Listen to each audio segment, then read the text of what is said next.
தொடர்ச்சியாக 35 நாட்களான காத்திருப்பு போராட்டத்தில் ஈடுபட்டுக் கொண்டிருக்கக்கூடிய போக்குவரத்து தொழிலாளர்களின் நியாயமான அடிப்படை கோரிக்கைகளை நிறைவேற்ற உடனடியாக இந்த அரசாங்கம் நிறைவேற்ற வேண்டும் என்று சொல்லி நாம் தமிழர் கட்சியின் சார்பாக நடக்கிற கண்டன ஆர்ப்பாட்டம். எனக்கு முன்னாடி பேசுனவங்க எல்லாம் சொல்லியிருந்தாங்க, தமிழ்நாடு முழுக்க பல்வேறு போராட்டங்கள் நடந்து கொண்டே இருக்கிறது. இந்த அரசாங்கங்கள் மாநிலத்தில் முதலமைச்சராக கூடிய ஸ்டாலின் அவர்கள் கூட கூறியிருக்கிறார்கள், கிட்டத்தட்ட 1 லட்சம் போராட்டங்களுக்கு நாங்கள் அனுமதி கொடுத்திருக்கிறோம் என்று. தேர்தலின் போது அறிக்கையாக கொடுத்த 502 அறிக்கைகளில் 89% நாங்கள் நிறைவேற்றிவிட்டோம் என்று கூறுகிறார் முதலமைச்சர். 89% அறிக்கை வாக்குறுதிகளை நிறைவேற்றிய பிறகும் கூட 1 லட்சம் போராட்டங்களுக்கு அனுமதி கொடுத்திருக்கிறது என்றால் இதுல நம்ம கவனிக்க வேண்டியது, அனுமதியே 1 லட்சம் போராட்டத்துக்குன்னா அனுமதி மறுக்கப்படுது எத்தனை லட்சம் போராட்டம் அப்படிங்கிற அது தனியா வச்சுக்கலாம். 89% வாக்குறுதியை நிறைவேற்றிய பிறகும் கூட 1 லட்சம் போராட்டங்களை இந்த அரசு அனுமதித்திருக்கிறது என்றால் இந்த அரசு எப்படிப்பட்ட அரசாக இருக்கிறது என்பதுதான் கேள்வி. ஆனா அவங்க என்ன சொல்றாங்க, நாங்களே அனுமதிச்சிருக்கோம் தெரியுமா, நாங்களே எங்களை திட்டம் உங்களுக்கு அனுமதி கொடுத்திருக்கோம் தெரியுமா அப்படின்னு மாறுதுக்குறாங்க. நீங்க நினைச்சு பாருங்க, உங்களை கழுவி ஊத்துறதுக்கு 1 லட்சம் போராட்டம் நடந்திருக்கு அப்படின்னா உங்க லட்சம் அப்படி இருக்குன்னு அர்த்தம். உங்களோட ஆட்சியோட அவலங்கள் அவ்வளவு தூரம் இருக்கிறது என்று அர்த்தம். இன்றைக்கு நாங்கள் பேசிக் கொண்டிருக்கிற இந்த நேரத்தில் கூட சென்னை திருவொற்றியூர் தொகுதியில் நாம் தமிழர் கட்சியின் சார்பாக போராட்டம். இந்த அரசு தேர்தல் நேரத்தில் கொடுத்த வாக்குறுதிகளை நிறைவேற்றவில்லை, உடனடியாக நிறைவேற்ற வேண்டும் என்று சொல்லி ஆர்ப்பாட்டம். நீங்க நினைச்சு பாருங்க, 1 லட்சம் போராட்டத்திற்கு அனுமதி கொடுத்த ஆர்வத்துக் கொள்கிற ஸ்டாலின் அரசு இன்றைக்கு எங்களது பிள்ளைகள் 60 பேரை அடைத்து கைது செய்து திருமண மண்டபத்தில் அடைத்திருக்கிறது. இந்த நேரத்தில் 1 லட்சம் போராட்டத்தை எதிர்கொண்ட மாநில அரசாங்கத்தால் நாம் ஒரு போராட்டத்தை எதிர்கொள்ள முடியல, உடனே கைது செய்து சிறையில் அடைத்திருக்கிறது. அப்படின்னா என்ன அர்த்தம்? இன்றைக்கும் இந்த அரசாங்கம் தோல்வித்த அரசாங்கமாக மாறி இருக்கிறது. மக்கள் போராடுறாங்க, எல்லா இடத்துலயும் மக்கள் போராடுறாங்க. இன்னைக்கு நேற்று போய் தொலைக்காட்சி இன்னைக்கு காலையில போய் பாருங்க, 9:30 மணிக்கு கோவையில பேருந்து தடைபட்டுச்சு, போக்குவரத்து தடைபட்டுச்சு மெயின் ரோட்ல பிரதான சாலையில. ஏன்? குடிக்க தண்ணி இல்லைன்னு சொல்லி கிராம மக்கள் சாலை நடுவே உட்கார்ந்துட்டாங்க. இப்படி தமிழ்நாடு முழுக்க பொதுமக்கள் தொடர்ச்சியாக திரண்டிருந்து அங்கு பார்த்தாலும் போராட்டம் நடத்திட்டு இருக்காங்க. அதுல ஒரு பிரிவு அண்ணன் முன்னாடி பேசுங்க சத்தியம் சொன்ன மாதிரி மாணவர்கள் தனியா போராட்டம் நடத்துறாங்க, மீனவர்கள் தனியா போராட்டம் நடத்துறாங்க, செவிலியர்கள் தனியா போராட்டம் நடத்துறாங்க, மருத்துவர்கள் தனியா போராட்டம் நடத்துறாங்க, வருவாய்த்துறையினரும் தனியாக போராட்டம் நடத்துறார்கள், ஆசிரியர்கள் தனியாக போராட்டம் நடத்துறாங்க, இந்த போக்குவரத்து தொழிலாளர்கள் தனியா போராட்டம் நடத்துறாங்க. போராட்டம் நடத்த முடியாத, போராட்டம் நடத்துறேன்னு சொல்லக்கூடாது, முடியாத ஒரு அரசு துறை ஒண்ணு எங்க முன்னாடி நிக்கிறாங்க பாருங்க, காவல்துறை மட்டும்தான் இது வரைக்கும் போராட்டம் அறிவிக்கல. அவங்க அறிவிக்கல அமிர்தான், ஏன்னா அவங்க போராட்டத்துக்கு வாய்ப்பு கிடையாது, ஏன்னா அவங்க சங்கம் கிடையாது. இன்னைக்கு போராடுற போக்குவரத்து தொழிலாளர் சங்கம் இருக்குது, ஆசிரியர்கள் சங்கம் இருக்குது, வருவாய் பணியாளர்களுக்கு சங்கம் இருக்கிறது, இங்க இருக்கக்கூடிய மாணவர்களுக்கு சங்கம் இருக்குது, மீனவர்களுக்கு சங்கம் இருக்குது, செவிலியர்களுக்கு சங்கம் இருக்குது, மருத்துவர்களுக்கு சங்கம் இருக்குது, எல்லா அரசு பணியாளர்களுக்கும் அரசியல் இல்லாதவர்களுக்கெல்லாம் சங்கம் இருக்கிறது. அத்தனை பேரும் போராடுறான். காவல்துறைக்கு சங்கமே கிடையாது. சங்கம் வேணும்னா காவல்துறையில இருக்க முடியாது. அதனால சங்கமே இல்லாதவனுக்கு பாருங்களேன், போராடுறது நாங்க யாரு? போக்குவரத்து தொழிலாளர்கள். ஆதரிப்பது நாம் தமிழர் கட்சி. எல்லாரும் போராடுறது நிக்கிறது நியாயம் இருக்குது. இதுக்கு பாதுகாப்பு கொடுக்கிற காவல்துறை நிக்க வேண்டிய அவசியம் என்ன இருக்குது? அவங்க 4 பேர் போட்டு உட்கார வேண்டியதானே? ஏன் முடியல? என்ன அர்த்தம்? இதுக்கு பதில் சொல்ல வேண்டியது முதலமைச்சர். முதலமைச்சர் தான் காவல்துறையோட மந்திரி. நாளைக்கு காவல்துறைக்கும் ஒரு போராட்டம்னா அது நாம் தமிழர் கட்சி தான் முன்னெடுக்க முடியும், வேற ஒருத்தரும் வந்து நிக்க வேண்டாம். ஏன்னா நாம் தமிழர் கட்சி தான் காவல்துறைக்கு சங்கம் வைக்க அனுமதி கொடுப்போம் என்று சொல்கிற ஒரே கட்சி நாம் தமிழர் கட்சி மட்டும்தான். என்ன நினைக்கிறாங்கன்னா, போராட்டம் ஒண்ணு நடப்பதனாலே அரசு தப்பா இருமா அப்படின்னு ஒரு கேள்வி வைக்கிறாங்க. போராட்டம் முதல்ல எதுக்கு நடக்குது? சும்மா கட்டின்னு நடத்துறாங்களா? நீங்க தேர்தல் அறிக்கையில் கொடுத்த வாக்குறுதிகளை நிறைவேற்றுவதற்கு போராட்டம் கேவலம். வெக்கப்படணும், துக்கப்படணும், துயரப்படணும், அப்படியே படகி போய் உயிரோடு கூடாது, தூக்குல தொங்கிடும். எது? நீங்க தேர்தல் அறிக்கையில கொடுத்தீங்க, அரசு பணியாளர் எல்லோருக்கும் நாங்கள் பழைய ஓய்வு திட்டத்தையே கொண்டு வந்து கொடுத்துருவோம். எவ்வளவு ஆசைப்பட்டு இருப்பாங்க. முன்னாடி பேசுறாரு அண்ணன் செல்வ சொன்னார்ல, அரை காசா இருந்தாலும் காசா கவர்மெண்ட் காசாகணும், அப்படியே மேய்ச்சாலுமே கவர்மெண்ட் தரதான் மேய்க்கணும், அப்பதான் பொண்ணு கொடுப்பாங்கிற வரைக்கும் மக்கள் மனசுல ஒரு திரிஞ்சு வச்சிருக்காங்கல்ல. அதனால யாரு எப்படியாவது கவர்மெண்ட் வேலைக்கு போயிட்டோம்னா, தனியார் வேலை பார்த்தா 60 வயசுல 70 வயசுல சாகுற வரைக்கும் தினம் வேலை பார்த்தாலும் சம்பளம். ஆனா எப்படியாவது ஒரு அரசு வேலைக்கு போயிட்டோம்னா கலந்து துன்பப்படுத்தி உட்கார்ந்து கூட சம்பளத்தை கொடுத்துருவாங்க. கும்பலத்தை பரட்டிட்டு உட்கார்ந்து கூட சம்பளத்தை கொடுத்துருவாங்க, நக்கல் அடிக்கிறாங்கல்ல. அப்படி இளவு இல்லனா கூட வேலை பார்த்தாலும் சம்பளம் வாங்கிட்டா 60 வயசுக்கு அப்புறம் இந்த உடம்புல சத்து இல்லாம போகும் பாருங்க. நம்ம பிள்ளைகளை படிக்க வைக்க, நம்ம பிள்ளைகளை கட்டி கொடுக்கன்னு சொல்லி மாசம் ஏதாவது ஒரு ஓய்வூதியை கொடுத்துட மாட்டானான்னு சொல்லிதான் 20 கிட்டத்தட்ட 17 வயசுல இருந்து 30 வயசு வரைக்கும் மாங்கு இருந்து படிக்க கவர்மெண்ட். எதுக்கு கவர்மெண்ட் வேலை?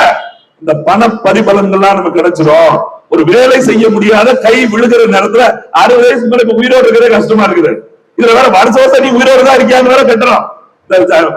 முன்பணம் வாங்குறாங்கல்ல, ஓய்வூதியம் எல்லாம் வாங்குறாங்கல்ல, 1000 ரூபாய் பணம் வாங்குறாங்கல்ல, 1500 ரூபாய் பணம் வாங்குறாங்க. வருஷ வருஷம் நீ உயிரோடு இருக்கியா? இது இவங்க கொள்ளையடிச்ச மாதிரி ஆளு மாத்தி போட்டு கொள்ளையடிச்சு நினைச்சுக்கிட்டு பொதுமக்களே வருஷ வருஷம் உயிரோடு இருக்கான்னு சொல்லி விட்ட சான்றிதழ் கேட்கிற நிலைமைதான் 60 வயசுக்கு மேல இருக்கவங்களுக்கு. ஏன்னா நம்ம சாப்பிடுற சாப்பாடு எப்படி, நம்ம குடிக்கிற தண்ணி எப்படி, நம்ம வசிக்கிற நாடு எப்படி, இந்த நாட்டுல நம்ம 60 வயசுக்கு மேல வாழ்றதே பெரிய சிக்கலா இருக்குது. அதுக்கப்புறமே ஏதோ 10 பிள்ளைய பிழைஞ்சிருக்காங்கன்னா அவங்க இந்த ஓய்வூதிய பணம் கிடைச்சிட்டா நல்லா இருக்குமே சொல்லிதான் இந்த அரசு வேலைக்கு சேர்ந்தாங்க. இப்ப அந்த ஓய்வூதியமே கிடையாது அப்படின்னு ஒரு குண்டை தூக்கி போட்டவன ரொம்ப சிரமத்துல இருந்தவங்க மறுபடியும் நாங்கள் ஆட்சிக்கு வந்த யாரு ஸ்டாலின் சொன்னது, நான் ஆட்சிக்கு வந்தா முதல் கையெழுத்து ஓய்வூதியத்தை கொடுத்துருன்னு எல்லாரும் தூக்கிந்தவன். அவன் சொல்லல எப்படா வாயை பழந்து வாயில லட்டு விழுத்துற மாதிரி அடடா ஸ்டாலின் தோணுத்தாடுற வாய இவர் தான் நெஞ்சு கொடுப்பாரு மொத்த ஓட்டையும் தூக்கி போட்டாங்க. ஆட்சியில போய் உட்கார்ந்து அடுத்த ஆட்சி வரப்போகுது. இது ஆட்சியில போய் உட்கார்ந்து 4 ஆண்டுகள் முடிவடைந்து அடுத்த தேர்தலை சந்திக்க இருக்கிறீங்க. நீங்கள் கொடுத்த வாக்குறுதியை உங்களுக்கு நிறைவேற்றல, நிறைவேற்றி தாங்கன்னு ஒரு போராட வந்து நிக்கிறான். நீங்க நினைச்சு பாருங்க, ஆட்சி நடந்து 4 ஆண்டுகள் முடிவடைந்த பிறகும் நீங்கள் கொடுத்த வாக்குறுதியை நிறைவேற்ற முடியல. சொன்னாங்கல்ல தூய்மை பணியாளர்கள் சென்னையில் போராடுறான், ரொம்ப நக்கலா பாக்குறான். ஒரு மாசம் 2 மாசம் தூய்மை பணியாளர் வேலைக்கு வரணும், நாடு என்ன தெரியுமா குப்பமேடா போயிடும். ரிப்பன் பெல்டிங்ல போராட்டம், இங்க இருக்கிற அமைச்சர் ரிப்பன் பெல்டிங் போகாம இருக்கிறா, துணை முதலமைச்சர் ரிப்பன் பெல்டிங் வழியா போகாம பின்னாடி வழியா போறாங்க, ஸ்டாலின் பின்பக்கோடையே போறாங்க, மரவாசத்தை அவரு கூப்பிடுறாங்க. மூதேவி கொடுத்த வாக்குறுதி நிறைவேற்ற மூஞ்சி முன்னாடி வந்து பேசுறான் நாய அப்படின்னு கேட்டதுக்கு நிக்கிறாங்க. அவன் போராடிக்கிட்டு இருக்கா, இவன் பின்வாசல ஓடிக்கிட்டே இருக்காங்க. 13 நாட்கள் போராட்டம், அந்த மக்களை கண்டுகொள்ள யாருமே போகல. கடைசியில ஒரு பெண் எது பாருங்க, எப்பவுமே பாருங்க உயர்நீதிமன்றத்தில் ஒரு வழக்கு வரும், பொதுநல வழக்கு கொடுத்தாங்க. இந்த பொதுநல வழக்கு கொடுத்த மூஞ்சி எல்லாம் திருப்பி பாருங்க, திமுக மூஞ்சியே இருக்கும், செருப்பு அடிக்கிற மாதிரியே. ஒரு பெண் பொதுநல வழக்கு கொடுக்குது, அதுக்கு அனுமதி இல்லாம போராடுறாங்க இந்த துப்புரவு தொழிலாளர்கள். இவர்களை உடனடியாக அங்கிருந்து அப்புறப்படுத்த வேண்டும். யாரா இப்படி சமூக நோக்கமுள்ள பொம்பளை அப்படின்னு பார்த்தா திமுக ஒரு மகளிர் அணியில ஒரு பொறுப்புல இருக்காங்க. அந்த பெண்ணை விட்டு வழக்கு தொடுத்து வச்சு அந்த வழக்குல இவங்களே நீதிபதி. உங்களுக்கு தெரியல, ஒரு 2-3 வருஷமா ஒரு ஆடியோ கேள்விப்பட்டு பாத்திருக்கீங்களா? இப்பதான் போய் பாருங்க. அந்த ஆடியோ ரொம்ப சந்தோஷமா இருக்கு. நான் அப்பப்ப வண்டியில போகும்போதுதான் எனக்கு கொஞ்சம் மனசுல கட்டுப்பாயிருச்சுன்னு வச்சுக்கோங்க, அந்த ஆடியோ போட்டு விடுறேன். எங்க அண்ணன் அனிதா ராதாகிருஷ்ணன் பேசுற ஆடியோ. அனிதா ராதாகிருஷ்ணன் ஒரு ஒன்றிய செல்வன் பேசுவாங்க, ரொம்ப மரியாதையா பேசிக்கிட்டே இருப்பாங்க. ஆமணிச்சு ஆமணிச்சு ஆமணிச்சு ஆமணிச்சு ஆமணிச்சு சரிங்கணிச்சு சரிங்கணிச்சு சரிங்கணிச்சு சரிங்கணிச்சு இப்படி அமைச்சர் பேசிக்கிட்டே இருப்பான். அப்படி ஒரு லெவல் எடுக்கும் போது நம்மளால எடுப்பா பாருங்க, ஆமா எஸ் அப்படித்தாண்டா யாரா மேட பாப்பா, அதுக்கப்புறம் நான் பேச முடியாது. இதுல வந்து அந்த ஆடியோல அமைச்சர் ஒரு வார்த்தை சொல்ல, நீங்க கேட்டு பாருங்க. நீ வந்து எங்க ஆட்சியில நீ வந்து மனு போட்டு ஆர்டிஐ போட்டு நீ எல்லாத்தையும் எடுக்க நினைக்கிறியா? இல்ல நினைச்சு அதெல்லாம் நினைச்சு நீங்க நினைச்சு நீங்க நினைச்சு நீங்க நினைச்சு அவர் நம்மளால எல்லாம் சேர்ந்தாச்சு 6 தடவை கூப்பிட்டாரு, ஒவ்வொரு தடவை முடிவுல கூப்பிட்ட மாதிரி இவர் பேசிட்டே இருப்பார். நீ எங்க போய் போட்டாலும் அப்புறம் உயர்நீதிமன்றம் இருக்குது, ஹைகோர்ட் போவோம், ஹைகோர்ட்ல நம்மளால ஜட்ஜி தெரியல யாரு அமைச்சர் அனிதா ராதாகிருஷ்ணன் பேசுவாரு. ஹைகோர்ட்ல ஜட்ஜி நம்மளாலதான் தெரியல, அங்க போயா தீர்ப்பு வாங்கிட்டு வந்து குவாரிய ஓட்டிடுவேன் தெரியுமா அப்படின்னு கேட்பாரு. அதனாலதான் நான் சொல்றேன், நீங்க வாட்டுக்கு இவங்க ஆளுவீங்க பிறந்தவங்க நினைச்சாதீங்க, எல்லா ஜட்ஜுமே ஆளுதான். ஜட்ஜு தப்பா தீர்ப்பு கொடுத்தான்னு வச்சுக்கோங்க, ஜட்ஜை மாத்திட்டு புது ஜட்ஜை கொடுத்துருவாங்க. புது நீதிபதி உட்காந்து மறுபடியும் முதல்ல இருந்து கேச தொடங்குவாங்க, இப்படியே எடுத்தடிப்பாங்க. இவங்களுக்கு எவன் தேவையோ அவனை போட்டு உட்கார வச்சிருவாங்க. அப்ப நீதிமன்றத்துல இவனுக்கு ஒருத்தர் உட்கார வச்சு இவங்க அதை மனு போட்டு ஜட்ஜை விட்டு சொல்லி அனுமதி வாங்க நீங்க எப்படி போராடுறீங்க? அனுமதி வாங்காம தேவையற்ற போராட்டம் நடத்துறாங்களா? ஜட்ஜி வீட்டுல நான் குப்பை நாடு வீடு நாரி பேர் தெரியுமா? ஜட்ஜி வீட்டு பொண்ணாட்டி எனக்கே குப்பள்ளி பாத்துறீங்களா? அது தெருல இருக்க ஒருத்தர் 10 ரூபா கொடுக்கறதுக்கு அழுவா அந்த 30 ரூபா பார்த்துட்டா நம்ம நாடுல பாருங்க, சாக்கடை இடக்குன்னு வாங்க, அந்த கக்கூச கொலவுன்னு வாங்க, கூப்பிட்டுட்டு எல்லாம் செஞ்சு முடிச்சதுக்கு அப்புறம் 10 ரூபா கொடுக்கறதுக்கு அப்படியே மூஞ்சில ஈயா ஆடாது. அவங்களை பார்த்தோன்னே உங்களுக்கு அடிக்குது. நேற்று நடந்தது கோயம்புத்தூர்ல ஒரு டிரைவர் ஓட்டிட்டு போறாரு, நம்மள ஒரு ஓட்டுநர், ஒரு ஓட்டுநருக்கு அவருக்கு ஓசி பஸ்ல போறான்னு சொல்லி அந்த பெண்ணை போட்டு சுத்தி விட்டாங்க. நீங்களா ஓசி பஸ்ல பின்னாடி போக வேண்டியதான நிலைமையை பாருங்க. இந்த அரசாங்கம் செஞ்சு வச்ச வேலை இங்க தொழிலாளர் இருக்கிறாங்க. உண்மையில முன்னாடி எல்லாம் பெண்கள் ஏறலாம்னு வச்சுக்கோங்களேன், டிரைவர் எங்கனாலும் வண்டி நிப்பாட்டுவாங்க. ஆம்பளை பேர் நிறுத்தா எங்கேயுமே நிப்பாட்ட மாட்டாங்க. இது உண்மையில எல்லாருக்கும் தெரியும், நான் சொல்லிதான் தெரியும் அவசியம் கிடையாது. ஆனா இப்ப பொம்பளைகளை வண்டியை மட்டும் நிப்பாட்ட சொல்லுங்க, டிரைவருக்கு பிரேக் மட்டும் தெரியவே தெரியாது. பிரேக்னு ஒண்ணு வண்டியில இருக்கிறதே தெரியாது நம்மளால. ஏன் சொல்லுங்க, வாசி இவங்க வந்தாலே நம்மளால கடுப்பாகுது. ஏன் கடுப்பாகுது? கவர்மெண்ட் ஓசி கொடுக்கல கடுப்பாகல. இந்த பெண்கள் இலவசமா வர்றதுல அவங்களுக்கு சிக்கல் இல்ல. அவங்க இலவசமாக கொடுக்கிற நலத்திட்டம் சொல்லிட்டு கொடுத்த திட்டத்துல இவங்களோட பணம் பிடிக்கப்பட்டிருக்கு, அதான் சிக்கல். கிட்டத்தட்ட 15,000 கோடி ரூபா கிடையாது. புடிச்சு வச்சாங்க பணம், அப்படியே பிடிச்சிருக்கேன், நான் அது கொடுத்து வச்சிருக்கேன், எது கொடுத்துருக்கேன், பணத்தை சேமிச்சு வச்சால. வைப்பு சம்பளம் வாங்கும் போது நெட் அமௌண்ட் ஒண்ணு, கிராஸ் அமௌண்ட் ஒண்ணு சொல்லுவாங்க. 25,000 சம்பளம் வாங்கினா அது 3,000 மாசம் முடிஞ்சிடும். ஒரு பணத்தை பிடிச்சு வச்சாங்க. அந்த பணம் 15,000 கோடி இன்றைக்கும் அரசு கட்டுப்பாட்டுல இருக்கு. அந்த பணத்தை கொடுக்காத ஒரு விளைவுதான் இன்னைக்கு வாக்கு வந்து நீங்க. எங்க அக்கா சொன்னாங்கல்ல, ரிட்டையர் ஆயிட்டு இன்னைக்கு ரிட்டையர்டு அதுல இருந்து சம்பளம் வராது. 45 ரூபா, 50 ரூபா, 40 ரூபா, 60 ரூபா, 70 ரூபா, 10 ரூபா, ஏதோ ஒரு சம்பளம். அதுக்கப்புறம் ஒரு பாதி ஏதாவது கொடுப்பான்னு முடிவு பண்ணி வச்சிருப்பா. அதுக்குள்ள குடும்பத்தை எப்படி ஓட்டுறது? ஏற்கனவே கிட்டத்தட்ட ஒரு ஆளுக்கு கிட்டத்தட்ட பாத்தீங்கன்னா 30 லட்சம் ரூபாய் வரைக்கும் பணம் தாங்க நிப்பாட்டி வச்சிருப்பாங்க. 30 வருஷம் வேலை பார்த்து இந்த 30 லட்சம் வந்ததுனா, அந்த 20 லட்சம் வந்ததுனா பிள்ளைய ஆம்பளை பிள்ளை படிக்க வச்சிடலாம், பொம்பளை பிள்ளைய கட்டி கொடுத்துடலாம். அப்பாட நம்ம கடன் முடிஞ்சு வர்ற 20,000 வாங்கிட்டு பொண்டாட்டி பிள்ளை சோறு கட்டாலும் சரி, சோறு போடலாம் சரி, நம்ம ஆட்டு ஒரு வீடை பார்த்துட்டு 2 பேரும் சமாளிச்சு இருந்துட்டு அப்படி இருக்க காலத்து ஓட்டி செத்து போயிடலாம் அப்படின்னு மன நிம்மதியோட வாழ்க்கையை முடிச்சுட்டு போயிடலாம் அப்படின்னு நினைச்சிருப்பாங்க. இவங்க ஆளுக்கு இன்னைக்கு அப்படியே கையெழுத்து போட்டோம்னா பணத்தை கொடுப்பான்னு போனா கையெழுத்து போட்டு வீட்டுக்கு போட்டுருவாங்க. என்னன்னு கேட்டா, வரும் அடுத்த மாசம் வாங்க, உங்களுக்கு தெரியாத வாங்க வாங்க வாங்க இப்படியே சொல்லி கிட்டத்தட்ட எத்தனை வருஷமா எடுத்துட்டு நினைச்சு பாருங்க. நான் கேட்கிறேன், அரசு ஊழியர்களுக்கு ஓய்வதே கிடையாது. அதை நான் திருப்பி தருவேன் போய் சொல்லி ஓட்டை வாங்கி ஏமாத்தி சரிச்சு விட்டுருவீங்க. எம்எல்ஏக்கு என்ன மசூலுக்குடா ஓய்வூதியம் கொடுக்குறீங்க? என்ன புடுங்கி கிழிச்சுட்டா எம்எல்ஏ எம்பிக்கு ஓய்வூதியம் கொடுக்குறீங்க? எதுக்கு? 55,000 சம்பளம் பத்தலையா? எது? சட்டமன்ற மாண்புமிகு சட்டமன்ற மாமன்ற ஒரு சட்டமன்ற உறுப்பினர்களுக்கு அமைச்சர்களுக்கு 59 ரூபாய் பத்தல. ஏன்னா புடுங்குற வேலை அப்படி. டோல்கேட் இலவசம், தொலைபேசி இலவசம், மின்சார கட்டணம் இலவசம், அமைச்சருக்கு வீடு இலவசம், அதுக்கு 2 PA சம்பளத்தோட காசு அவனுக்கு இலவசம். இப்படி எல்லா இடத்திலும் இலவசம். ட்ரெயின்ல ஓசியில போய்க்கலாம், ஏசியில, பேருந்துல ஏசி பஸ்ல ஓசியில போய்க்கலாம். நல்ல பிளைட் மட்டும் கொடுக்காம விட்டாங்க, இல்லன்னா ஒரு வேலை டிக்கெட் போட்டு போக மாட்டேன். அதுல ஒண்ணுதான் ஓசியில வீடு கொடுக்கல. இதுல கார் இலவசம், அதுக்கு டீசல் இலவசம், ஒரு PA இலவசம், இப்படி எல்லா இலவசம் போக 55,000 சம்பளம் மட்டும் எல்லா பேரும் கூட்டுக்கள் அனுப்பி திமுக காரணம் தட்டுறா, அதிமுக காரணம் தட்டா, எல்லா காரணமும் சேர்ந்து தட்டா. சம்பளம் வேணும். ஒரு நாள் தான் பெஞ்ச தட்டினாங்க, 1,05,000 தட்டாங்க. எது? ஒரே நாள்ல தட்டாங்க, ஓங்கி பெஞ்சோட அளவு தட்டாங்க, 1,05,000 மாத்திட்டாங்க. என்ன கிழிக்கிறேன்னு உனக்கு 50 ரூபாய் 10 ரூபாய் 1,05,000 சம்பளம் யாராவது கேட்டாங்களா? எந்த கட்சிக்காரன் கேட்க மாட்டான். ஏன்னா அவன் சீட்டுக்கு அலைஞ்சிட்டு இருக்கான். நம்ம இனிமேல் ஆயிட்டோம்னா நமக்கு 1,05,000 கிடைச்சிருக்கான், ஓசியில ஏசியில போயிட்டோம்னா அப்படின்னு எல்லாம் கணக்கு போட்டு வச்சிருக்காங்க. நினைச்சு பாருங்க. சரி, சம்பளமான 1,05,000 முழுவா செத்து போனா வாங்கிட்டு போடா. நீ 5 வருஷம் தான் சட்டமன்ற உறுப்பினர் இருந்தது, பாராளுமன்ற உறுப்பினர் இருந்தது, 5 ஆண்டு பணி. அப்புறமா வீட்டுல வந்து உட்காந்துரா, மதுரை சீட்டு கொடுப்பாங்க, கொடுக்காம தோற்றுவா, ஜெயிச்சிரும், எப்படியே முடிஞ்சு போயிடும். சாகுற வரைக்கும் அவனுக்கு பெருசது பாருங்க. எது? 1,05,000 சம்பளம், 45,000 பென்ஷன். அதேங்கப்பா, எப்படியாவது எம்எல்ஏ மதிவானா போட்டு விட்டுறக்கூடாது. 15 வருஷமா கஷ்டப்பட்டு விட்டுறக்கூடாது. பின்னாடி எம்எல்ஏ பேர் வந்துருச்சுன்னா நம்ம என்ன தேவை பொண்டாட்டி பிள்ளைய மரியாதை துப்பாம இருப்பாரு. இல்ல இப்படியே தெருவை கத்தி மூவி ஒண்ணு சேர்க்க மாட்டீங்க அப்படின்னு கேட்கிறாங்கல்ல, ஒரு எம்எல்ஏ ஆயிரம். நினைச்சு பாருங்களேன், வெறும் 5 ஆண்டு பணி, 5 வருஷம் என்ன வேலை? மக்களுக்கு சேவை செய்கிற பணி. உனக்கு தெரியணும், உன் சம்பாத்தியத்தை இழக்கலாம், உன் நேரத்தை இழக்கலாம், உன் மணியை இழக்கலாம், குடும்பத்தை இழக்கலாம், எல்லாத்தையும் இழக்கணும். ஏன்னா மக்கள் பணி. காமராஜர் சொல்ற அரசியல் என்பது மக்களுக்கான தேவையும் அதை நிறைவேற்றுகிற சேவையும். உனக்கு சேவை மனப்பான்மை இருந்தா, உன் குடும்பம் அதுக்கு தாக்கு பிடிச்சா, உன்னோட பொருளாதார செலவுகள் எல்லாம் கட்டுப்பட்டா நீ அந்த இடத்துக்கு வா. இல்ல வராத.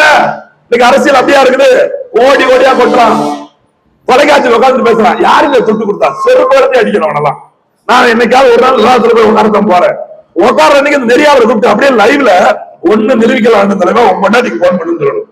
இப்படியே லைவ்ல போன் பண்ணி நம்ம தெருல ஓட்டுக்கு எவ்வளவு கொடுத்தான்னு உன் பொண்டாட்டி சொல்லுவான். ஊர்ல என்னமா இந்த இதுல கண்ணை முடிக்கிட்டா அங்க இருட்டா போச்சு அப்படிங்கிற மாதிரி எவனுமே துட்டு கொடுக்கல. யாருமே துட்டு கொடுத்து தேர்தல் நடக்க பொத்தாப்பா துட்டு கொடுக்காம துட்டு கொடுக்க அப்படிலாம் சொல்லக்கூடாது.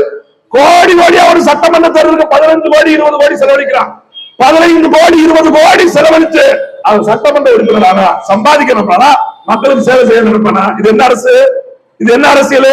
அப்ப மக்களுக்கு சேவை செய்யற நீவே அம்பிட்டு கொள்ளையடிக்க நினைக்கும் போது மக்களுக்காக மட்டும் இல்ல, தனக்காக உழைச்சு தன் குடும்பத்துக்காக உழைக்க வந்த 30-35 வருஷமா காம சொன்னாங்கல்ல, ராத்திரி வேலை இருக்கா பகல் வேலை இருக்கா, எங்க நானே நினைச்சு பாக்குறது உண்டு. வண்டியில போகும்போது ஏசி போட்டு போற என்னால வண்டியில போக முடியலன்னு நினைப்பேன். கேட்பேன் டிரைவர் நிலைமை என்ன ஆகுது, நம்ம வண்டி கார்ல கூட பிரச்சனை ஏசி இருக்குது, பேருந்துல வேன்ல இந்த டிராக்டர்ல இப்படியான வண்டிகள்ல ஓட்டுறது உண்மையிலே நினைச்சு பார்த்து அவன் கடவுளுக்கு சமண்டா அவனுக்கு கோடி புண்ணியம் வரணும். அவனுக்கு அவ்வளவு சூட்ல உட்காந்து எப்படா வேலை செய்யறாங்க, அவர் ரொம்ப சிரமப்படா அப்படின்னு இப்ப கூட என் நம்பியில் இருந்தாரு. 4 நாளைக்கு முன்னாடி வண்டியில போகும்போது கூட பேசிட்டு இருந்தேன். அப்படி சிரமத்துக்கு இடையில மூலம் நிறைய நோய் வந்துருங்க. ஹீட்ல உட்காந்து பிரேக்க அமுத்தி அவன் கால் பாதத்தெல்லாம் போய் பாருங்களேன், தண்ணி இல்லாத நிலம் இருக்கும்ல, வெடிச்சு அது மாதிரியே அவன் கால் இருக்கும். அவங்க பிள்ளைகிட்ட போய் கேளுங்க, கண்டக்டர் டிரைவரா வேலை செய்யக்கூடிய மகன் போய் கேளுங்க உங்க அப்போட வழிய. கண்டக்டர் நின்றுகிட்டே இங்க சென்னையில உட்காந்துட்டு டிக்கெட் போடுறாங்க, நம்ம ஊர்ல அப்படி கிடையாது, இங்கிட்டு ஓடிக்கிட்டே இருக்கணும். அவன் காலை போய் பாருங்க, 12 மணி நேரம் நின்று டிக்கெட் போட்டு அவன் கால் நோயில் எத்தனை பேர் இருக்காங்க தெரியுமா? உட்காந்து வேலை வந்து டிரைவரா இருக்கிற நோயில் எத்தனை பேர் இருக்கு தெரியுமா? இவ்வளவு நோய்களுக்கு பிறகும் நம் பிள்ளைகளுக்கு ஏதாவது செஞ்சிட முடியாதா அப்படின்னு தான் அந்த பரம்பரிவாளன் எதிர்பார்த்து நிக்கிறான். அவன் ஒரு வாக்குறுதியை கொடுத்தான். இந்த படத்துல சொல்றாங்கல்ல, ஒருத்தன் இருந்து திருடணும்னா முதல்ல என்ன செய்யணும், அவன் ஆசைய தூண்டணும். அது மாதிரி ஸ்டாலின் ஆசையை தூண்டுற மந்திராதி மாதிரி ஐ உங்களுக்கு நாங்க முன்னாடி போட்ட திட்டத்தை தர போறோம், பணத்தை கொடுத்துருவோம் அப்படின்னு நம்மளால மயங்கிட்டாங்க. ஏன்னா இப்ப சிக்கல் என்னன்னா, தேனும் சொன்னாலே போது நமக்கு நாக்கு வெளியே வந்துடும். ஏன்னா ஒண்ணுமே கிடைக்காம இருக்கும்போது சரி இவனா தாரம் சொல்றானே அப்படின்னு சரி போட்டுருவோமேன்னு ஓட்ட தூக்கி போட்டாச்சு. சரி நம்பி செஞ்சு போட்டது 1 வருஷம் வேண்டாம், 2ஆவது வருஷம் வேண்டாம், 3ஆவது வருஷம் வேண்டாம், 4ஆவது வருஷம் கூட நிறைவேற்ற முடியாம 5ஆவது வருஷம் நிக்குது. இன்னும் 8 மாதங்களே உங்க ஆட்சியை முடிந்து போயிருந்தது. 30-35 நாளா காத்திரு போராட்டம் நடத்தலாம், கூப்பிட்டு வச்சு பேசி சங்கம் இருக்குது. இந்த சங்கம் இருக்கு பாருங்க, சங்கம் இந்த தொழிலாளர் சங்கம் இல்ல தீய விட்டு கொடுத்தணும். தொழிலாளர் சங்கத்தெல்லாம் சங்கம் எதுக்கு வச்சிருக்கீங்க? சங்கம் எதுக்கு வச்சிருக்கீங்க? சங்கம் தொழிலாளர் பிரச்சனைக்கு பேசு. சங்கம் வந்து கிளாஸுக்கு எதுக்கு? சங்கம் சமரச பேசுறாங்க, சங்கம் வச்சிருக்காங்க. இவன் போராடிக்கிட்டே இருப்பான். படத்துல தலைவனை மட்டும் கரெக்ட் பண்ணு, எவ்வளவு வேணும் உனக்கு எவ்வளவு வேணும். இது சங்கம் என்ன சொல்லிவிடும், தொழிலாளருக்கு எத்தனை % போனஸ் பேச போயிருக்கோம், உனக்கு எவ்வளவு போனஸ் வேணும் அப்படி முடி அங்க 2ல போடு, உனக்கு 10 போட்டு தூக்கி போட்டு முடியும் மாதிரி.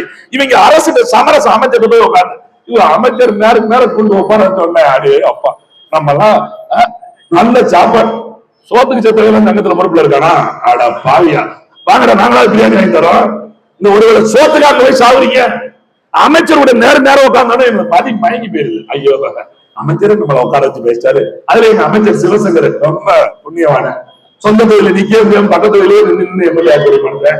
ஒரு தடவை சொந்த தொழில் வந்து விளக்கம் அடிச்சு தோக்கடிச்சுட்டாங்க. ஏதோ உங்க அப்பா SS பேரை ஒட்டிட்டு சிவசங்கர் அப்படி பேரை வச்சுக்கிட்டு நீங்க பக்கத்து தொழில் வந்து 2 தொகுதி ஒரு மாவட்ட அரியலூர், அதே அப்பா. அதனால ஒரு மாவட்ட செயலாளர், அதுக்கு ஒரு அமைச்சர் ஒரு போஸ்டிங். சொந்த ஒரு அரியலூர் மாவட்டத்துல ரோடு நீ போய் பாருங்க, அரியலூர்ல கூட்டத்துக்கு போய் தேங்கொண்டாங்க வழியா போய் நிற்கிற பேருந்து சரியாவே போக முடியல. ஐயோ எங்க வேணாலும் 2 மணி நேரம் அது வாட்டுக்கு கட்ட வண்டி மாதிரியே ஓடி கிடக்கு. என்னன்னு கேட்டா அமைச்சர் யாரு? போக்குவரத்துறை அமைச்சர் மாவட்டம். சரி பேருந்தா சரியா இருக்கணும்ல, அங்கதான் படிக்கட்டு தொடர்ந்து விழுந்துகிட்டே இருக்கு. பேருந்துக்கு முன்னாடி நீங்க ஏறதுக்கு ஒரு வழி, இறங்குறதுக்கு ஒரு வழி. இப்பெல்லாம் அப்படி ஏறதுக்கு தான் ஒரு வழி, இறங்குறதுக்கு பல வழி. அதுவா நீங்களா இறங்கினா படிக்கட்டு, அதுவா இறங்கினா நடுக்கட்டு, அப்படியே பிச்சுட்டு போனா தவறு ஒரு பேர் வழியா புரிஞ்சு போச்சு. இதான் பேருந்து அப்படியா இருக்குது. நினைச்சு பாருங்க, இந்த போக்குவரத்து நஷ்டத்தை பத்தி பேசுறாங்க. போக்குவரத்து நஷ்டத்துல ஓடிட்டு இருக்கு. அதான் முன்னாடி சொன்னார்ல, சேவை செய்கிறதுக்குன்னு ஒரு சில துறை இருக்குது, சம்பாதிக்கிறதுன்னு ஒரு சில துறை இருக்குது. கல்வித்துறையில போய் நீங்க வந்து சம்பாதிக்கிறதுக்கு நட்டம் தான் வரும். அது அரசோட கடமை. வாக்கு செலுத்தி வரி செலுத்துகிற மக்களுக்கு கல்வியை தரமாக வழங்க வேண்டியது அரசோட தார்மீக கடமை. அதை பெற்றுக்கொள்வது மக்களோட உரிமை. அப்படி இருக்கிற போது அந்த கல்வித்துறையில நீங்க லாபத்தை எதிர்நோக்க கூடாது.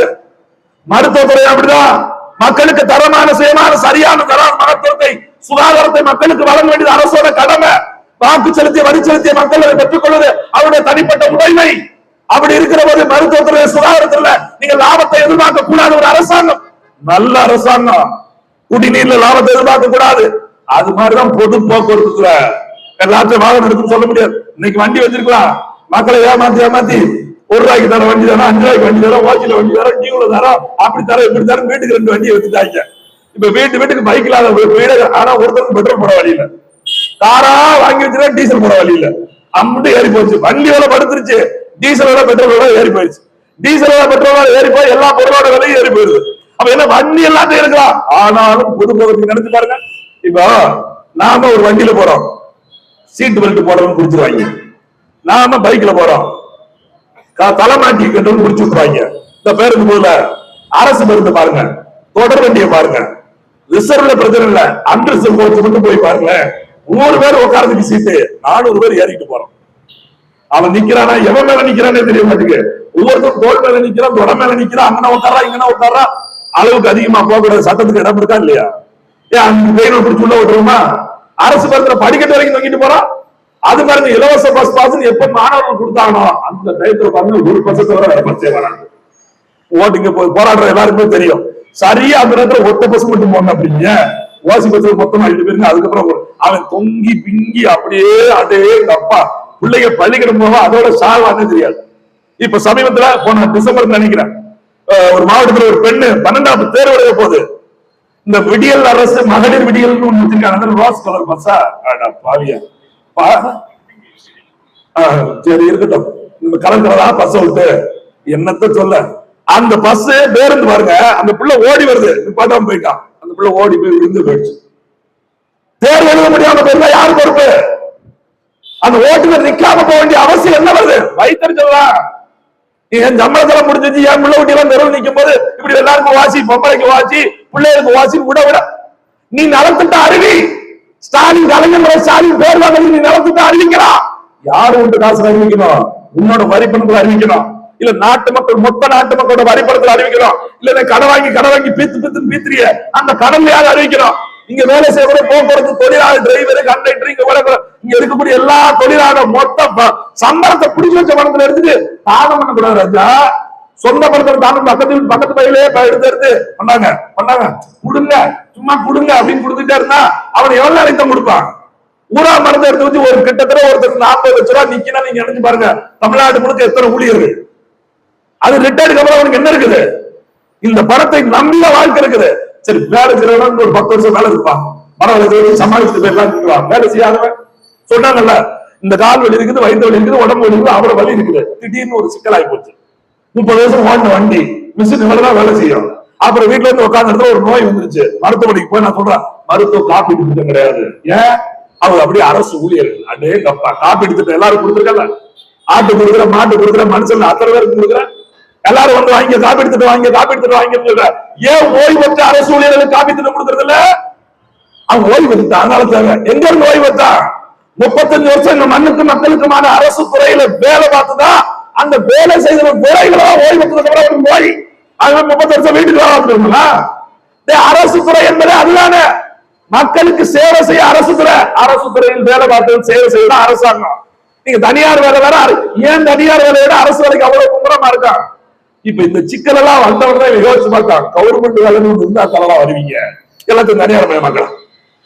ரயில் தனியாரு, மின்சாரம் தனியாரு, போக்குவரத்து தனியாரு. இவன் சொல்றான் சென்னையில டிப்போ சமாளிக்க முடியலங்க, பேருந்து டிப்போ நடத்த முடியல, அந்த அரசாங்கத்தை கையா கட்டு போடுற. எல்லாம் தனியாருக்கு, அப்புறம் நீ எதுக்கு சாரா வைக்கதான்? எல்லாம் தனியாரு, டாஸ்மார்க் மட்டும் கவர்மெண்ட். அடே அப்பா, அது கவர்மெண்ட் போக்குறது. டாஸ்மார்க் அமைச்சர் நேற்று ஒரு பேச்சு பேசிருக்காரு பாருங்க, இந்த படத்துல கவர்மெண்ட் சொல்றாரு, நீ போய் தஞ்சாவூர் கல்வெட்டுல எழுதி அப்படியே அதுக்கு கீழே உட்காந்துருந்தா வாரம் உன காரி துப்போம் அப்படின்னு. அது மாதிரி எங்க அண்ணன் ஈரோட்டு முத்துச்சாமி ஒண்ணு சொல்லியிருக்காரு, சாராய கடை குடியாரத்தை 10 ரூபாய் கூட்டி வாங்குறாங்க, அதிகமா வாங்குறாங்க. அது பொதுவா பேச்சு போய்கிட்டே இருக்கு. அதுக்கு அவர் சொல்றாரு, 10 ரூபாய் முன்னால கூட்டி வாங்குற, அது வைப்பு தொகை. எது உண்மையில யோசிச்சிருக்காங்க? செல்லூர் ராஜ்யம் மிஞ்சிட்டாங்க. நாமெல்லாம் செல்லூர் ராஜ்யம் கிட்ட எடுத்துட்டு இருந்தோம், இவரு இப்படி விட்டுட்டாரு அப்படி விட்டுட்டாரு. அவர்ல விஞ்ஞானி தான், உண்மையில விஞ்ஞானி தான். ஏன்னா அதுக்கு மேல விஞ்ஞானி திமுக இருக்காங்க. 10 ரூபாய் வைப்பு தொகை. எதுக்குடா வைப்பு தொகை கேட்டா, சரக்கடிப்பு பாட்டுல விவசாயத்துல போட்டுறாங்க. அதான் விவசாயத்தை காப்பாற்ற வேண்டியிருக்குல்ல, பாட்டுல திருப்பி கொடுத்தா 10 ரூபாய் எழுதி போடு. காசு ஒவ்வொரு இடம் எழுதி போடு, பாட்டை திருப்பி கொடுத்தா 10 ரூபாய் திருப்பி எழுதி போடு. அதை போட மாட்டேங்கிறான். ஆனா அது வந்து நீங்க வைப்பு தொகை அதேதான் நாங்கள் சொல்றோம்யா. 10 ரூபாய் வைப்பு தொகைக்கே இவரை முத்து முக்கிறீல. மாசம் நம்மளுக்கு 4000 ரூபாய் 5000 ரூபாய் வைப்பு தொகையா உங்களோட பிடிமானமா கொடுத்து வச்சோமே. 30 வருஷம் வேலைக்கு அப்புறம் அது திருப்பி தரணும் அக்கறை வேணுமா வேண்டாமா? என்னோட வரிப்பணம், என்னோட சம்பள பணம், நாங்கள் வேலை செய்கிற போது எங்கள் சம்பள பணத்தில் பிடித்த பணம் திருப்பி தரணும்ல. இன்னைக்கு பாருங்க என்ன பண்றான், இந்த ஓடுற பேருந்து இப்ப யாரும் தனியா ஆள் எடுக்க மாட்டாங்க, கவர்மெண்ட்ல எடுக்க மாட்டாங்க, ஒப்பந்தம். அதுக்கு பேர் கான்ட்ராக்ட். அதே அப்பா கான்ட்ராக்ட் வேலை. கான்ட்ராக்டர் யாரு? கவர்மெண்ட் காரன் எடுத்து அதெல்லாம் ஒரு மாட்டிக்கிறேன். இங்க யாரு திமுக யாரு இருக்கா, சரி சரி எம்எல்ஏ யாரு இருக்கா, மாவட்ட செயலர் யாரு இருக்கா, ஒன்றிய செயலர் யாரு இருக்கா, திமுக பெரிய கை யாரு இருக்கு, அவனுக்கு மூணாவது அப்பாட்டிக்கு சொந்தக்காரன் மண்டக்காரன் இருக்கானா, அவனை கூட்டு கான்ட்ராக்ட். யாருக்கு கேட்டா எம்எல்ஏக்கு மாமனா, எம்எல்ஏக்கு மச்சானா, ஊட்டி கொடுக்குறாங்க ஆட்டி கொடுக்குற பேர் மாமன் மச்சான், இதுக்கு அவங்க பேர் போட்டு அது கான்ட்ராக்ட். அவர் யாரு கொடுப்பா, திமுக எவ்வளவு ஓட்டு போடுவா, அப்படியெல்லாம் நினைச்சிருக்கிறாங்க. ஏதோ ஒழுங்கா தொட்ட கொடுப்பா, ஒரு வேலைக்கு 3 லட்சம் நான் திமுக வரும், அதிமுக எங்கிட்டு போயிச்சாரு, தொட்டு யாரு கொடுப்பா, 7 லட்சம் 4 லட்சம் 3 லட்சம் 2 லட்சம் கொடு. இப்ப ஒப்பந்த அடிப்படையில் டிரைவர் அவன் மாறான், 12 மணி நேரம் 1500 ரூபாய் கொடுத்து வீட்டுக்கு போய் அவன் எரிஞ்சு போய்கிட்டே இருக்கான். வண்டியில என்ன இருக்கு, நட்டு இருக்கா நட்டிலே அதெல்லாம் தெரியாது, ஏறுவான் போவான். விபத்து ஆயிடுச்சுன்னு வச்சுக்கங்க, அரசு ஊழியர்கள் இருக்கிற போது விபத்து ஆசனா அரசாங்கம் பொறுப்பு. ஒப்பந்த ஊழியர்கள் ரோட் எடுத்தா அதுக்கும் அரசுக்கும் சம்பந்தம் கிடையாது. பாதிக்கப்பட்ட நம்மளும் சிக்கல்ல மாட்டிக்கிறோம், ஓட்டுன அவனும் சிக்கல்ல மாட்டிக்கிறோம், இவன் மாதிரி ரோட்டில் அவன் மாட்டி போயிடுவான். நினைச்சு பாருங்க. இந்த மாதிரி மின்சாரத்துறை தனியார் இடத்துல போனா, இப்படி எல்லா துறையும் தனியார் மயமாகிவிட்டால் அரசாங்கம் என்ன வேலை செய்ய போறது ஒரு பெரிய கேள்வி முன்வைக்கிறாங்க தமிழ்நாடு முழுக்க. இன்னைக்கு வரைக்கும் ஸ்டாலின் பேசுறாரா? ஸ்டாலின் பேசுறாரா? யோசிச்சு பாருங்க. இந்த சென்னையில கொண்டு வந்து சிற்றுந்து கொடுக்கிறதுக்கான மினி பஸ், அடே அப்பா சீனால இருந்து வாங்கிட்டு வந்துட்டு இருக்காங்க, மொத்த பணமும் சீனா போட்டிருக்கு. இன்னும் பெருமை பீத்துறா தமிழ்நாடு அரசாங்கத்தின் செலவில், தமிழ்நாடு அரசாங்கத்தில் செலவு கொடுத்திருக்கிற இந்த பேருந்துகளை முதலமைச்சரும் துணை முதலமைச்சரும் தொடங்கி வைப்பாரு. அவன் தெளிவா பட்டான், கொடுத்த காசு 800 காசு அப்படின்ட்டா சீனாக்கார பையன். ஒரு மினி பஸ் அவனால ஹேண்டில் பண்ண முடியல. ஒரு சின்ன பையன் கேட்கிறான், எங்க கட்சியில தனியார் பேருந்து ஓடுதுங்க, தனியார் பேருந்து 2 பஸ் வச்சிருக்கான். அவன் பஸ் பாருங்க பல பல பல பல தீபாவளிக்கு நம்ம இருக்க மாதிரி இருக்காங்க. எப்ப பார்த்தாலும் நம்ம என்னைக்காவது ஒரு நாள் தீபாவளிக்கு மட்டும் தீபாவளி பஸ் மாதிரியே இருக்கு, மற்ற நாள் மட்டும் நம்ம பழைய சட்டை போட்டு அடையோம்ல, அது மாதிரியே கவர்மெண்ட் பஸ் எப்ப பார்த்தாலும் இருக்கு. எப்ப பார்த்தாலும் கூட்டமா தான் போகுது. அவன் 2 பஸ் வச்சிருக்கான் பாருங்க. நம்ம பிள்ளைகள் பாருங்க, பொம்பளை பிள்ளைய அரசு பஸ் ஒண்ணு வரும், கவர்மெண்ட் பஸ் ஒண்ணு வரும், தனியார் பேருந்து ஒண்ணு வரும். கவர்மெண்ட் பஸ்ல ஏறவே மாட்டாங்க. ஏன் சொல்லுங்க? ஒரு பாட்டு இருக்காது, ஒழுங்கு இருக்காது, சீட் இருக்காது, ஒழுங்கா இருக்காது. தனியார் பஸ்ல நல்ல சீட்டு, நல்ல பாட்டு, கூட்டமா இருந்தாலும் பெரிய ஆதவாட்டுக்கு போய்க்கலாம். அவ்வளவு வச்சு 2 பஸ் வச்சிருக்க முதலாளி கையில முடிக்க முடியல. பெருந்தொழிலதிபர், பெருந்தொழிலதிபர் 2 பேருந்து வச்சுக்க பெருந்தொழிலதிபர். ஆனா கிட்டத்தட்ட எத்தனாயிரம் பேருந்து இருக்கிற அரசாங்கம் நாட்டத்துல ஓடுது, நாட்டத்துல ஓடுது, நாட்டத்துலதான் ஓடுது. நாட்டத்துல தான் ஓடும். சேவைக்கு என்று தொடங்கப்பட்ட, பொது சேவைக்கு என்று தொடங்கப்பட்ட போக்குவரத்து நாட்டத்துலதான் ஓடணும். அதுல 60,000 கோடி நட்டம் என்கிறார்கள். 60,000 கோடி நட்டத்தை யார் சரி செய்யணும்? அரசாங்கம் தான் சரி செய்யணும். நீங்க நினைச்சு பாருங்க. பெண்களுக்கு இலவச பேருந்து, மாதமான பெண்களுக்கு இலவச பேருந்து கொடுக்கிறோம் சொல்றான். அதே போல முதியோர்களுக்கு, ஊனமுற்றோர்களுக்கு, மாணவர்களுக்கு நல்ல திட்டம், அதெல்லாம் குறை கிடையாது. அந்த திட்டத்தில் ஏற்படுகிற இழப்புகளை நிதி அமைச்சர் தான் சரி செஞ்சு அரசாங்கத்திற்கு பட்ஜெட் போடும்போது நிதியில இருந்து கொடுக்கிறோம். எங்க இருந்து எடுக்கிறான் தெரியுமா? 40% தான் இந்த அரசாங்கம் கொடுக்கிறான். 60% இந்த வேலை செய்யற ஊழியரோட பணம் பிடிச்சு வச்ச பணம் இருக்கு பாருங்க, அதை தூக்கி போட்டு போயிடுவாங்க. இந்த நேரம் முன்னாடியே சொன்ன பாருங்க, சம்பளம் 35,000 ரூபாய் இருக்கும், கையில 27 ரூபாய் வரும். இது எல்லா துறையிலும் உண்டு. ஏன்னா 3 ரூபா பிஎஃப் குடிச்சிருவாங்க, 2 ரூபா வைப்பு தொகை குடிச்சிருவாங்க, ஒரு சொசைட்டில கட்டுறதுக்கு குடிச்சிருவாங்க, எல்ஐசி குடிச்சு, இப்படி எல்லாத்தையும் அவங்க கொடுத்துட்டு நமக்கு 27 ரூபாய் சம்பளம் மட்டும் வரணும், 8 ரூபாய் அவங்க அனுப்பணும். அப்படி அனுப்பணும், அது விதி. ஆனா ஸ்டாலின் அனுப்ப மாட்டாரு. எல்ஐசி சொல்லிடுவாரு, தாரம் தாரம் அடுத்த வருஷம் தாரம், சொசைட்டிக்கு உனக்கு அடுத்த வருஷம் தாரம். இப்ப என்ன ஆகுது? ஒரு ஆளுக்கு 8 ரூபா 10 ரூபா புடிச்சு வச்சு அந்த பணத்தை எல்லாம் ஆட்டை போட்டு முடிச்சுட்டாங்க. இப்ப எல்ஐசி கேக்குது, அவர் ரிட்டையர் ஆயிட்டாரு வந்து நிப்பானே, அப்படி அவனுக்கு எப்படி பணம் தர திருப்பி கொடு அப்படின்னா பொறுமையா இரு அப்படிங்க. ரொம்ப பேச நினைச்சுக்கோ, எல்ஐசி தனியார் ஓடி போயிருந்தான். சரி, இவன் கேட்கா, நான் பிஏ புடிச்சு வச்சிருக்கேன், அவன் ரிட்டையர் ஆயிடுவாங்க, என்ன வந்து பணம் கேட்பா, நான் பணம் வேற சேர்த்து போடணும், அந்த பணத்தை ரொட்டேஷன் வட்டி வச்சிருக்கிறோம், நீனே தின்னுட்ட, எப்படா பணத்தை கொடுக்குறது? ஒழுங்கு தனியார் ஓடி போயிருது. இப்படி எல்லா துறையும் மிரட்டி மிரட்டி மிரட்டி ஊழியர்களோட பணத்திலே கொளிச்சு இன்னைக்கு போடுற பஸ்ல டயர் வாங்குறது எழுதி வைக்கலாம் பாருங்க, புது பஸ்ஸா விட்டாலும் 10% போடுறாங்க. பாடி மட்டும் தான் மாறி இருக்கு, உள்ள அப்புறம் அப்படியே அதே போடுது. அப்ப அந்த பணம் எங்க போகுது? எங்க அண்ணன் சிவசங்கருக்கு போதா, இல்ல அங்க இருக்கக்கூடிய மேலாளருக்கு போதா, யாருக்கு போகுது? ஒரு துறை, போக்குவரத்து ஒரு துறை, அதுக்கு ஒரு அமைச்சர், அதுல வேற அவர் மின்சாரத்துறையும் சேர்த்து பார்க்காரு. மின்சாரத்துறையும் போக்குவரத்தையும் சேர்த்து பார்க்கிற எங்க அரியலூர் சிவசங்கர், நீங்க நினைச்சு பாருங்க, அவரோட சொத்து மதிப்பு என்னன்னு இப்ப பாருங்க. அவரோட சொத்து மதிப்பு என்னன்னு பாருங்க. அவர் எம்எல்ஏ யாருக்கு முன்னாடி இருந்தது அவருக்கு தெரியாதா? போக்குவரத்து ஊழியர்களோட மனநிலை, அவரோட கஷ்ட நஷ்டம் எதுவுமே அவங்களுக்கு தெரியாதா? அவரோட கூட்டு பேசும்போது அவரோட மனநிலை உங்களுக்கு புரிஞ்சுக்கல. ஏங்க 3 முறை எம்எல்ஏ இருந்தீங்க, ஒரு அமைச்சரா இருந்தீங்க. ஒருவேளை அமைச்சர்கள் உங்களை பிற்படுத்தப்பட்ட நலத்துறை அமைச்சரா இருந்த உங்களை 2022 போக்குவரத்து நலத்துறை அமைச்சரா ஸ்டாலின் மாத்துறாரு. ராஜகாரணம் இருந்து பிடிங்கி ஒருவேளை அப்படி மாத்தாம உங்கள்கிட்ட அமைச்சர் இருந்து பிடிங்கிட்டு உங்களை எம்எல்ஏ மட்டும் வச்சிருந்தா உங்களுக்கு கஷ்டமா இருக்குமா இருக்காதா? அமைச்சர் ஒரு கூடுதல் பொறுப்பு தான், எம்எல்ஏ பொறுப்பு, அமைச்சர் கூடுதல் பொறுப்பு. பரவாயில்லையா, சரி எல்லாருக்கும் பகிர்ந்து கொடுக்கறோம் அப்படின்னு சொல்லி உங்ககிட்ட இருந்து பிடிங்கி இருந்தா என்ன நினைப்பீங்க? மரியாதை போச்சு, அது போச்சு, இது போச்சு, எத்தனை இடத்துக்கு போகலாம், நமக்கு என்ன கிடைச்சிருக்கோம், கமிஷன் போச்சு, அது போச்சு, குழம்புவீங்கல்ல. கூடுதலாக கிடைக்கிற இந்த மரியாதைக்கே பிடிங்கிட்டா குழப்பம் வருது. உழைச்ச பணத்தை இத்தனை வருஷமா வாங்கி கொடுக்க முடியாம நிக்கிறாங்களே, இவங்களோட நிலை என்ன நினைச்சு பாத்தீங்களா? இத போராட்டத்துக்கு அனுமதி வாங்கணுமா? அனுமதி வாங்கி உயர் நீதிமன்றம் போய் அவங்க கொடுத்து அதெல்லாம் வச்சு இவங்க உட்காந்தா நீ உடனே பேசுவீங்களா? இந்த 35 நாளாச்சு காத்திருப்பு போராட்டம் நடத்தி என் நாட்டுல காத்திருப்பு போராட்டம் எவ்வளவு அவமானம் தெரியுமா? யாரையும் தொந்தரவு செய்யாம, யாருக்கும் எந்த பாதிப்பை ஏற்படுத்தாம என்னோட உரிமைகளை மீட்டு கொடுக்க ஒரு ஓரம் உட்கார்றாங்கல்ல. நாடு சாவணுங்க, நாடு சாவணும். ஒரு காத்திருப்பு போராட்டம் இந்த அரசுக்கு அவமானம். தங்கள் குறைகளை சொல்ல வாய்ப்பு இல்லாமல், தங்கள் குறைகளை கேட்க வாய்ப்பு இல்லாமல், தங்களுக்கு ஏற்பட்ட துன்பத்தை துடைக்க வாய்ப்பு இல்லாமல் ஒருத்தர் கையறு நிலையில போய் ஓரமா உட்கார்ந்து எப்படியாவது காப்பாத்தி கொடுங்க அப்படின்னு கேட்கிறான்னு அர்த்தம். இன்னைக்கு போக்குவரத்து தொழிலாளி, நாளைக்கு மாணவர் வரலாம், நாளைக்கு மீனவர் வரலாம், நாளைக்கு செவிலியர் வரலாம், நாளைக்கு மருத்துவர் வரலாம், ஏன் ஒருவேளை காவல்துறை நாளைக்கு வந்தாலும் வரலாம். ஏன்னா ஒரு அளவுக்கு தான் அழுத்தம் முடுக்க என்ன ஆகும், வெடிச்சு போயிடும். அப்ப யார் வேணாலும் அந்த இடத்துக்கு வரலாம். நாம தான் உணர்ந்து கொள்ள வேண்டிய அவசியம் இருக்கிறது.